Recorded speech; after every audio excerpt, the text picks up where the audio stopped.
Magandang araw! Behind every performance, every line delivered with passion, may mga struggle na hindi nakikita. Madalas, naririnig lang ng tao yung polished voice, pero hindi nila alam yung tahimik na laban sa likod ng mic.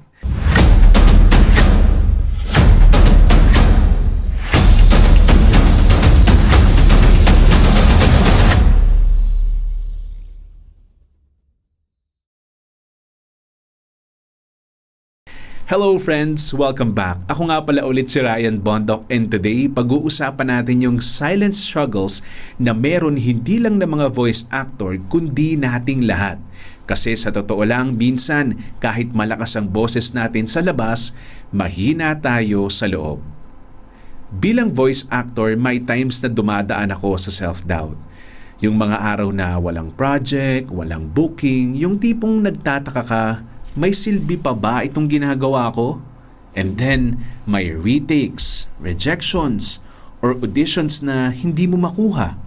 Hindi ito laging glamorous, minsan nakakapagod at nakakabigo. Pero ito yung hindi nakikita ng audience. Alam mo, parang sa buhay din yan. Sa social media, kita ng tao yung highlights. Pero yung mga tahimik na iyak, yung mga tanong kay Lord sa gabi, hindi nakikita ng iba. Kaya minsan feeling natin tayo lang ang may struggle. Pero hindi. Lahat tayo may silent battles. Good news, God sees even our silent struggles. Sabi sa Psalm 56:8, "You keep track of all my sorrows. You have collected all my tears in your bottle. You have recorded each one in your book." Wow, imagine that. Bawat luha, bawat tahimik na pagsuko, nakikita at binibilang ng Diyos. So kahit hindi ka marinig ng mundo, naririnig ka niya. Kung dumadaan ka ngayon sa season na parang walang nakakaintindi, tandaan mo, you're not alone. God is your audience of one, and He values your heart more than your performance. So today, I want to encourage you.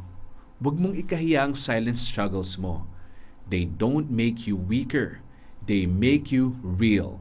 And in your weakness, God's strength shines brighter.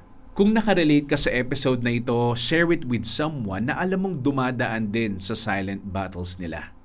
At bukas, join me for Day 4, Turning Rejection into Redirection. Ang sarap pag-usapan yan. And before we end, here's today's voice-over line.